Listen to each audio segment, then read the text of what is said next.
bright beautiful world, and welcome back to my channel. Today I have another book review for you.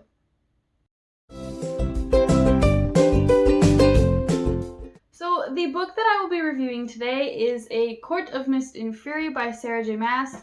So this is the next book after A Court of Thorns and Roses, which I did previously as a book review, and so that is the book that we'll be talking about today. So A Court of Mist and Fury is 624 pages. It's a pretty big book, very thick. When I first saw it, I was like, whoa. It is very much bigger than its previous book, following the same series. A lot bigger than I thought it was going to be. I don't know why, but it was just a lot larger. And I have a couple of comments about why I think it's so long and, like, in a way, how it could be shorter.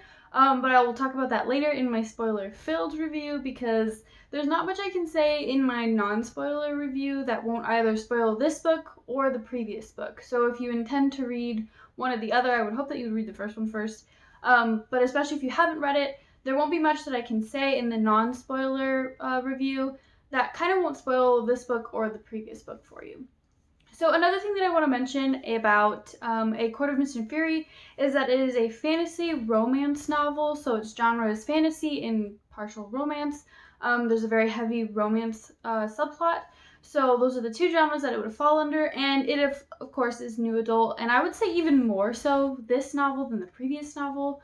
There's a lot more hot and heavy in this one than previously, and I think this has to do with the relationships that are in the story and some of the things that happen within the novel that make it that way. But definitely this is a new adult novel, so definitely I'd say if you're not 17 or older, probably don't pick it up until later.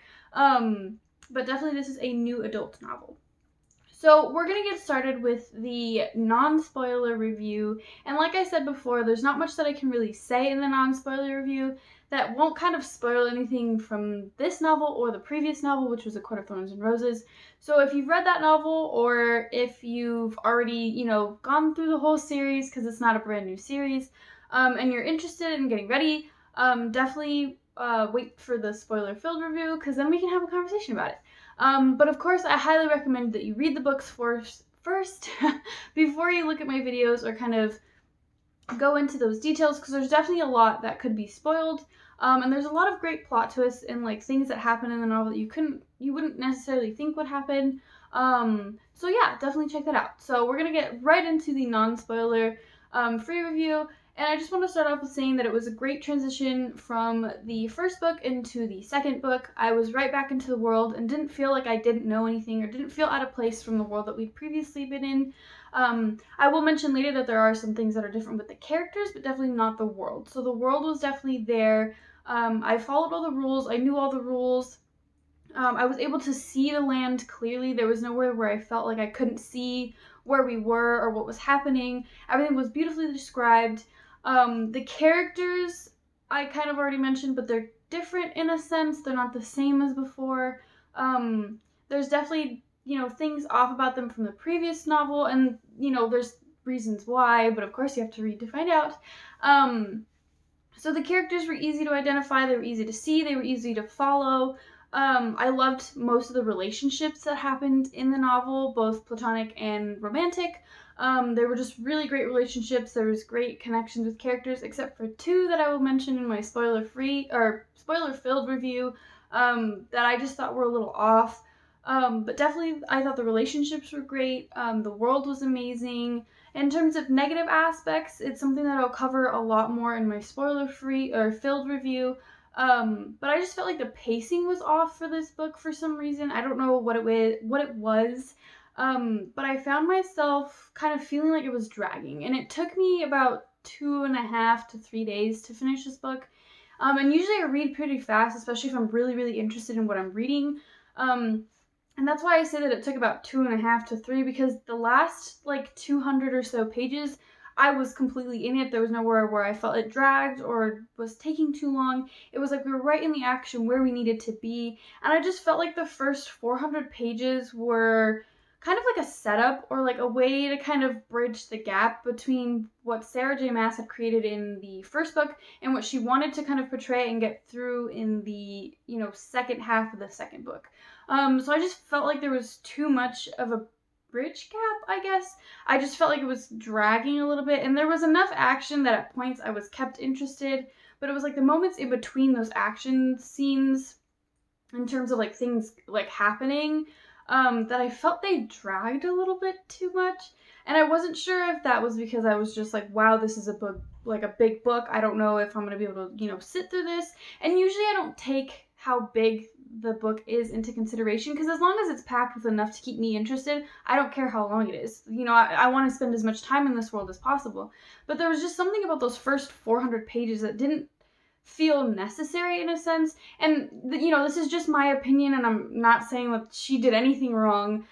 Just me as a reader, I felt like the only reason that it was necessary was to bridge that gap between the first and the second half of the second book, and a relationship point that I'll talk about in my spoiler-filled review. But I just felt it dragged a little bit too much. So definitely, if you're kind of iffy about it, kind of take that into consideration. I just thought that there could have been something a little bit more organized, I guess, about it. It just felt, it dragged for me. I don't know what it was, but it just felt like time was going really, really slow while reading. So just keep that in mind. Another thing that I want to mention for the non-spoiler review is, some of the things that go along in the novel kind of coincide with the first one. So if you don't know things that happen in the first book, then the second book will definitely not make sense. But there were a couple things that I felt were hinted at in the first book that came back in the second book, that I thought was really done really well, and definitely gives me questions for the next book, which I will be covering soon. So definitely keep an eye out for that one. But I just thought there was a great kind of bridge between the information in the first book and then the second book, but also the fact of keeping more questions open for the next one, and also kind of giving you that idea of this is definitely a world that you can live in and kind of interact in that fit perfectly with the characters in the novel itself. So as I mentioned, there's not really much else that I can say for the non-spoiler review, so we're gonna jump right into the spoiler-filled review because I have a lot to say, so hang on. This one's gonna be a really long video. There was just a lot that I had an opinion on, and things that I kind of, while reading, kept in mind as I had heard from or seen from reviews and other things about the book. So it's definitely going to be a ride. So definitely sit tight for this one. It's going to be a long one, but we're going to jump right into the spoiler-filled review. So if you haven't read this book or are interested in reading this book or in this series in general, because I'm doing this series whole long, please skip to the time code right here. And you can figure out what book I'm doing next and kind of just go from there. So we're going to jump right into the spoiler-filled review, starting with the negative aspects or things that could be improved on or that I thought could have been improved on. And then we'll move into the positive aspects just to end on a nicer, lighter note. So the first thing that I want to mention was how many times Feyre called Rhys a prick, but the fact that Tamlin was the true prick. So one of the first notes that I wrote was Tamlin is a prick despite how many times Feyre calls Rhys a prick throughout the entire novel. So the only person that I absolutely hated in this novel was Tamlin, and it was so weird having that kind of thought and having that kind of note, because I loved him so much in the first book, despite some of the things that he kind of did that were in terms of the unhealthy relationship, which now that I kind of have read this novel and think about it, I do believe that Sarah J. Maas did that on purpose to start the fact that Tamlin and Feyre are not supposed to be together, and the fact that Tamlin is a unhealthy relationship for Feyre, and she just kind of emphasizes that more in this novel. But at the same time, I fell in love with Tamlin the same way Feyre did. And so it was kind of interesting to have these ideas of, oh, I don't like this dude anymore. He's really annoying. He's just so rude and can't even get his mind straight. It's so frustrating. But definitely that was one of my major notes. Despite the fact that he's only in the book for a couple of chapters, he's not he's in Feyre's mind, but he's not really with her for a majority of the novel. It's only a couple of points when they're together, and each time that they were together, he was absolute asshole. I couldn't stand him, couldn't understand his logic. And though Feyre seemed to understand, or she, seemed to like make up reasons herself, I didn't understand or fall for any of them. Completely knew that this guy was an asshole the whole time, and just needed to leave and be gone. Which kind of will move into a positive note that I have later about Rhys, because Rhys is one of my new favorites because of how great he was to Feyre. And just, I completely get rid of my notes from the first book because he redeemed himself in this one. But next I kind of want to move on to the fact that Tamlin and Lucien were very different this time around. Their attitudes were very different. I didn't feel that they were the same characters from the first book, which is completely understandable after the fact of Amaranthra and being under the mountain and everything that they had to go through. I thought all of the trauma and the PTSD that Sarah J. Maas had throughout the book was perfectly done, well written, was very realistic, but I think the fact that they were just completely different characters, like everybody was completely different, was kind of jarring in a way. So I think I wanted just more of who they were to kind of fill with that whole they're very different aspect. And I just thought that their relationship with each other, and then also with Feyre, each of their relationships with Feyre were very different and like very kind of like random in a sense. Like I wasn't expecting them to be so kind of like far-fetched, especially after everything that they went through together under the mountain. I kind of expected more of a connection than less of a connection, but at the same time I can understand less of a connection. So this will kind of be a reoccurring theme when I say that the characters were different, because of the fact that Feyre was also very different. She was not the strong, badass girl that I remembered her to be from the first book, which is understandable because of what they went through under the mountain. But at the same time, I felt like there was too much emphasis on the depression and the PTSD, which, I'm not going to say like that doesn't happen, because it does, and it's a very real thing, and it very much does change people from how you remember them to be. But I just felt like it was too much of an emphasis on the novel to kind of keep it coherent and together. So the fact that everybody was going through this depression, and the only person who seemed to be handling it the best was Rhys, even though he seemed to have the worst out of everything that they all endured, except for maybe Feyre. But still, he seemed to be handling it way better than anybody else, and it was an interesting thing. So that was one of my notes that I wanted to mention. And like right after that, I put too much depression, probably too much emphasis on it.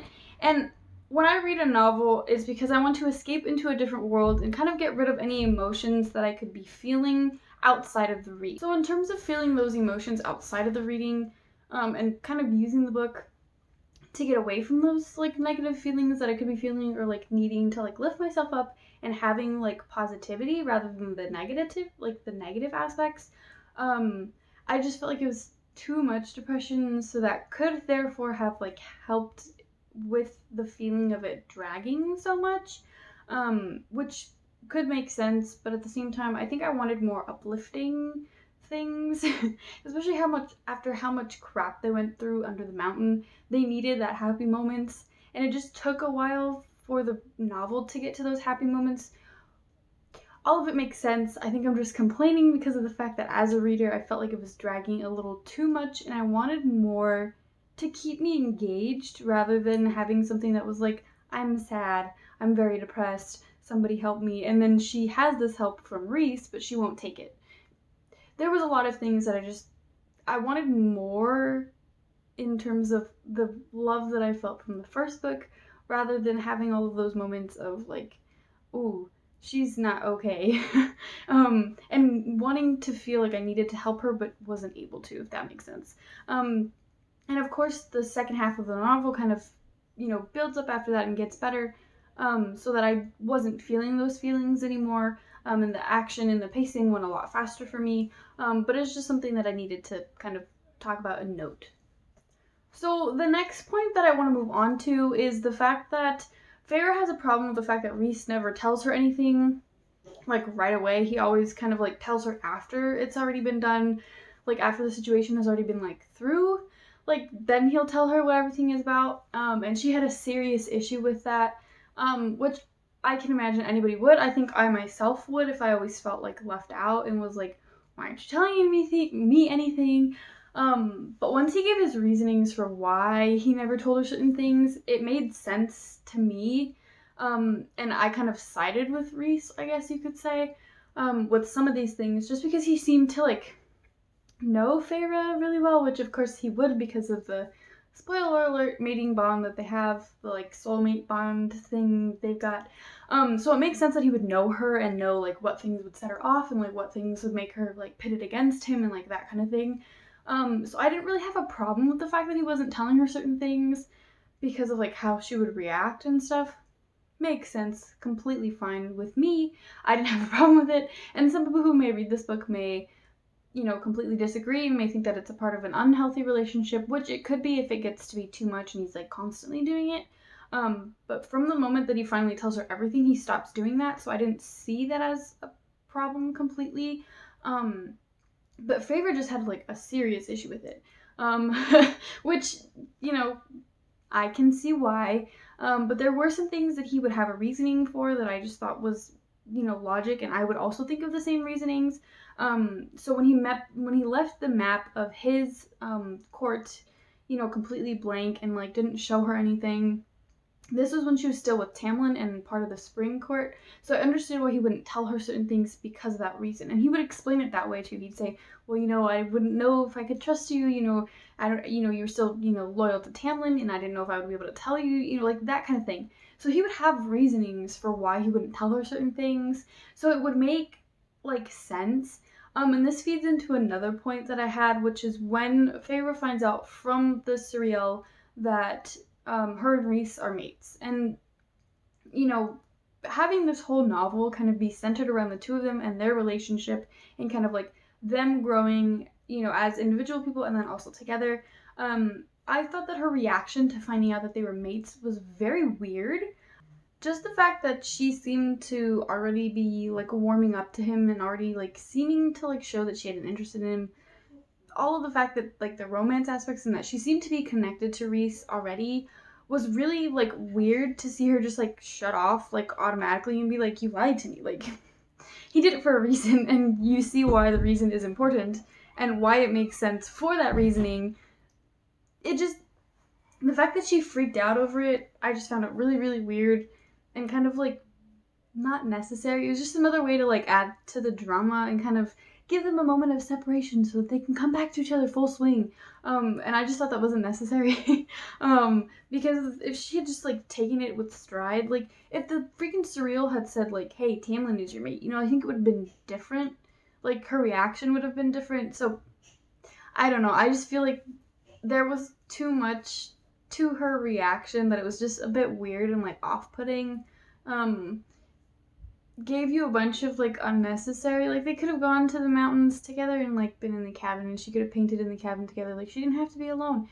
And I get some of it is for growth and some of it is for, like, character development, but I just felt like it was really off because they were doing so well. Like, they were doing so well, like, as a couple and kind of, like, getting to know each other better and kind of, like, going through these situations together. It's literally right after she saves him from a freaking attack from the Highburn people that, like, she finds out and then she, like, leaves him basically, like,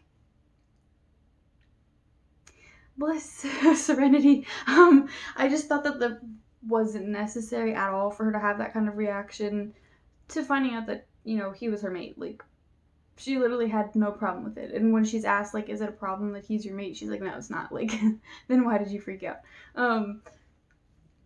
Is what it is. But the next thing that I kind of want to talk about is some of the questions that I had while reading. Usually when I do, like, critiques or edits within, you know, workshop classes that I take, whenever I have a question, it's something that I like to bring up. So for this novel, I had a bunch of questions that I had come up while I was reading, and a couple of the, like, major ones were towards the end of the novel, when they see the king and kind of, like, all of the action happens, like, almost at once, and most of them kind of pertain to that specific scene, but one of the ones that I want to mention before I get to those two questions is one of the major ones that I had during an action scene where the Highburn creatures have invaded the city and are like kind of, they're killing people and kind of ruining the city as it is. And Feyre is deciding whether she wants to run back home, which she was instructed to do, so, that makes sense. If she's deciding if she wants to run home or stay and help the people. And as she's running home, while she's trying to decide all this, she sees the rainbow, which is the area in the city for the artists, the musicians, anybody creative. It's that area of the city for them. And she has this moment where she's like, these are my people. This is, I know I need to save them. Like, I need to do this, which I thought was really great and perfect for her character development and having her grow as like a person and as a character. But what I wanted to know more about was the rainbow itself and why it was so important to Feyre, despite the fact that she never went into the rainbow except for this one time when, in the middle of the attack. So she's looked at it from far away and she's gone to see plays, but I don't think they were mentioned that they were in the rainbow. I think they were, close to the rainbow, but not exactly in the rainbow. So I wanted to know why she felt that the rainbow was so important to her specifically, minus the fact that she's also an artist, and a painter and a creative person, which any, creative person would feel the need to be like, these are my people, I have to save them. But the fact that she had so much importance when she'd never been in it before, and couldn't muster up the courage to go in after, losing her, love and, feeling for painting.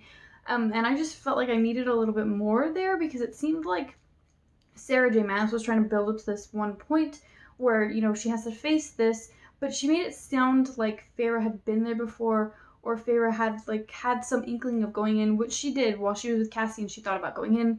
But at the same time, I just felt like there needed to be more and I couldn't understand what motivated her to kind of feel the need to go towards it besides the humane aspect of I need to save these people.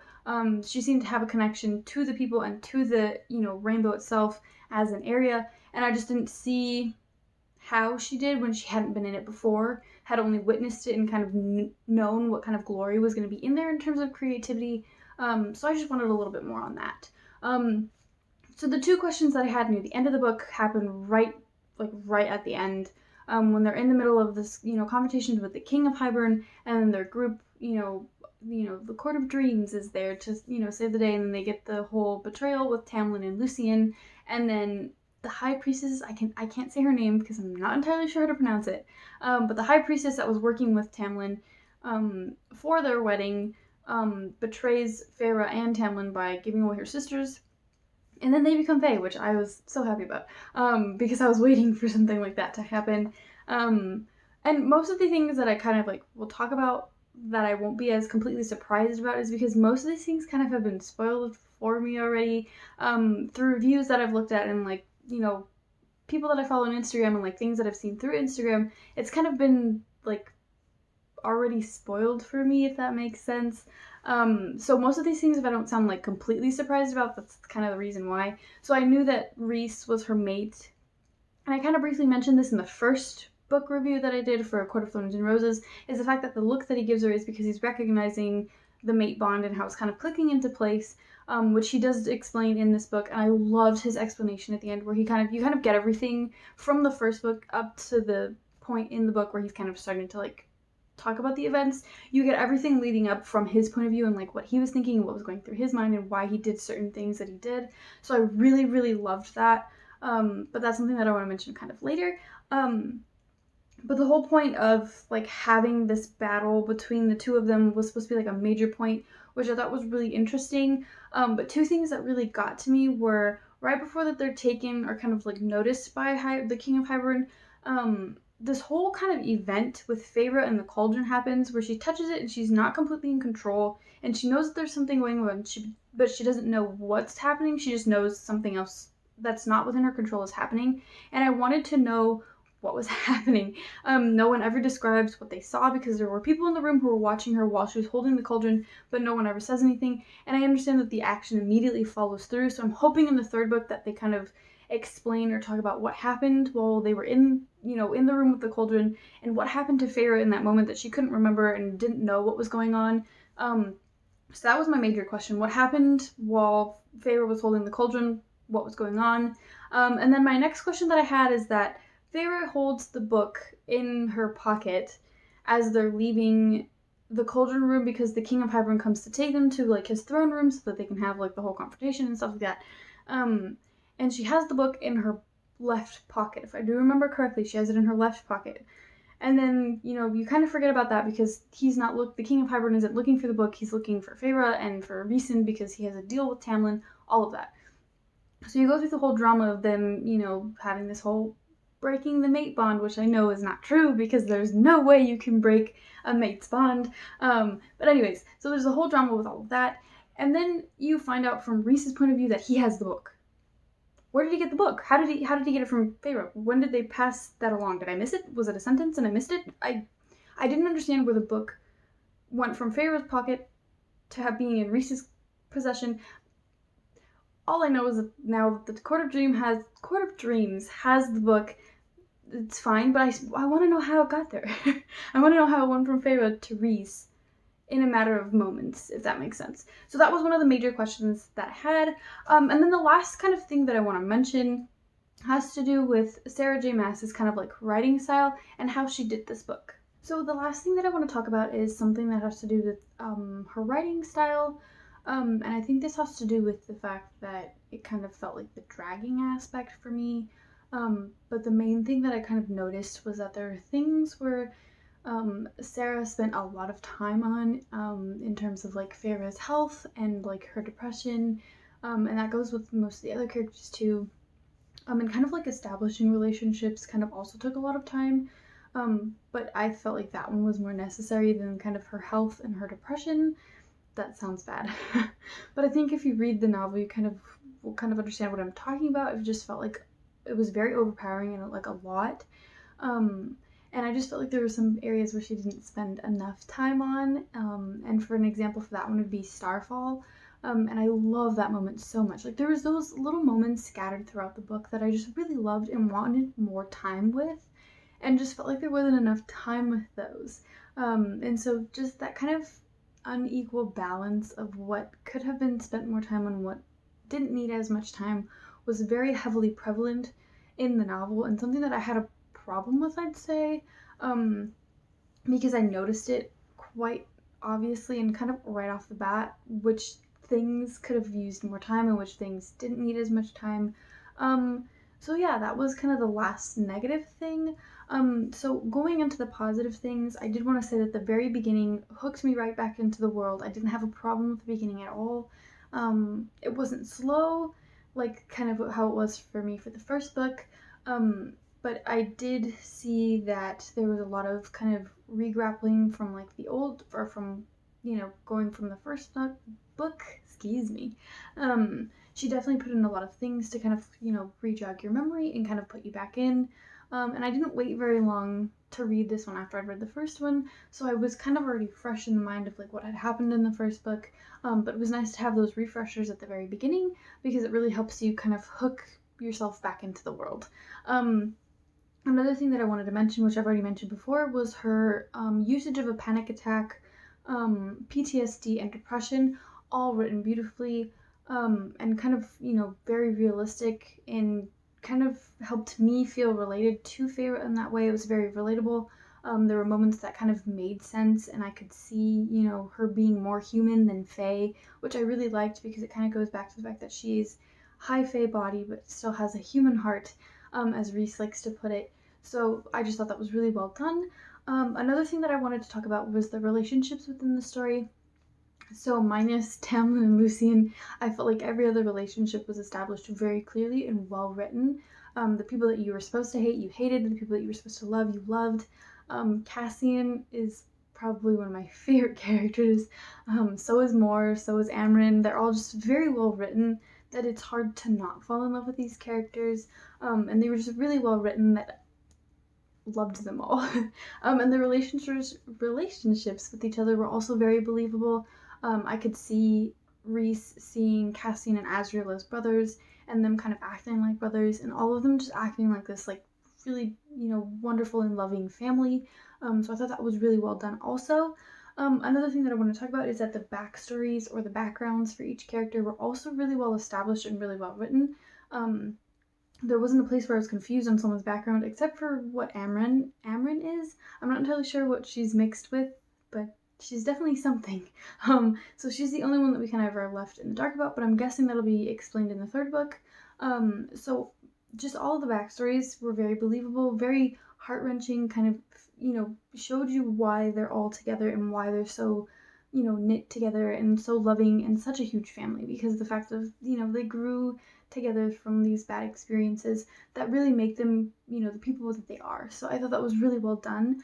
Another thing that I want to talk about was Feyre's powers. I was very, very impressed with the powers that she received, how she used them, how Sarah J. Maas described them. They were all so really like fun to read and incredible to see going on. And I don't usually like to compare other people's works together because it's not really fair, but I definitely thought it was a makeup for the fact that Bella's powers weren't as strong in the Twilight series. We all knew she was gonna have some sort of power, when she was a vampire, but it wasn't as strong as we wanted it to be. And I thought that Feyre's powers in this novel were very, very good.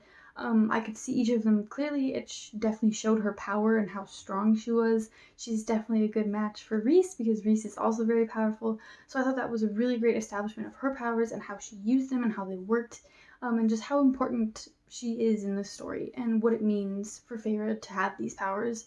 So I thought that was really well done. Sorry if I keep looking down, it's because I'm looking at my notes and this will happen more often because there was just a lot to say. And I think I'm getting my ideas a little bit more cohesive.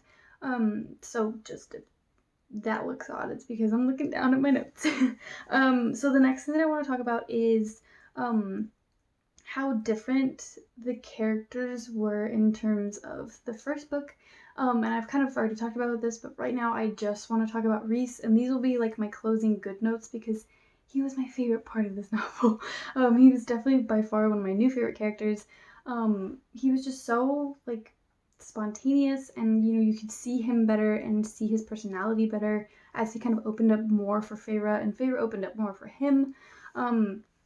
He's very different from the Rhys that we found in A Court of Thorns and Roses, but you can still see pieces of him in A Court of Thorns and Roses because after he kind of revealed everything that happened from his point of view, I went back and read parts where he was in A Court of Thorns and Roses, and you can see where Rhys is becoming Rhys and where Rhys is becoming the High Lord of the Night Court because he has to be the specific way to, have that ruse going. And so I thought that he was just, bless my soul. He was just so good and just the perfect kind of character to lead the novel. And even though it's supposed to be Feyre kind of leading the story, the fact that he was her kind of partner in leading this novel, I thought was beautifully done, perfect. And I thought that he would just have great character development. He has a great backstory, like I mentioned before. He's just a great character overall, and I freaking love him. He's so great. He's just a ball of freaking beautiful, beautifulness because he's so good. And I wanted to mention some things that I've kind of noticed through Instagram and kind of looked at them, and I read a post where it was saying how Feyre doesn't deserve Rhys, and I kind of agree, but at the same time I think they're good for each other in the way that they kind of make their lives and their backstories and their feelings and their past kind of fit together so that they just work. And I think this helps with the fact that they're also mates, which I want to say was also done really well. I know there's a lot of stories that I've read with in terms of the mates or soulmates, where one is a little bit more obsessed with the other, or the obsession is too soon. And I thought that it worked really well that in order for that frenzy to happen, they both had to accept this mate bond, which neither of them had done because Rhys was waiting to tell her about it to kind of get that whole thing started. So I thought that was really well done in terms of the mating aspect. And another thing that I wanted to mention was the fact that I saw another post where it brings two different quotes from the novel, one from Rhys and one from Tamlin, and it kind of shows you that he is a healthier relationship for Feyre. I'm not sure if it's the healthiest relationship, but it's definitely a healthier relationship than our relationship with Tamlin. And one of the Rhys's quote has to do with the fact that he was saying how she was about to get married, and she was like, "Why didn't you just stop it if you knew?" and he was saying how he could hear and, you know, tell how happy she was being with Tamlin, and he didn't want to ruin that for her, that no matter whether it was with him or with Tamlin, he just wanted her to be happy because she deserved that happiness. And I thought that was so sweet. It was one of my favorite parts in the book. And then it shows you the quote from Tamlin near the very end, where he says that he doesn't care if they're mates. He doesn't care if she loves Rhys. She's his. And so I thought that was a very good depiction of kind of healthy versus unhealthy, but at the same time also which one works better for Feyre in terms of healthy versus unhealthy, and also just how good of a guy Rhys is and how much so better than Tamlin he is. So that was kind of what I wanted to mention about that. So I think that's everything for the spoiler-filled review. I really enjoyed the book despite the fact that I felt like it dragged on for a long time. I was trying to come up with like the negative things, and I had a really hard time because the moments that really stuck out to me and really made me love this book were the ones that mattered the most. You know, the moments with Feyre and Rhys, and the moments of building these relationships between everybody. Feyre getting better over, you know, after everything that happened over Under the Mountain, and she'll never be the same way as she was in the first book because she went through this very traumatic experience. But she was back to herself, that I could be like, yes, this is the Feyre that I know and love, and she's back, and I'm glad that she's better. You know, like, you know, I'm not trying to say anything bad about the whole depression aspect because I completely understand that, and I know how hard it can be to get out of a depression or out of a depressed state. But I just felt like it was time for her to kind of see that she could get better, she was getting better. And when she finally did, I was very happy and ready for all of those moments with her. So definitely part of that was also very fun to kind of go through. And yeah, so that's it for everything that has to do with The Court of Mist and Fury.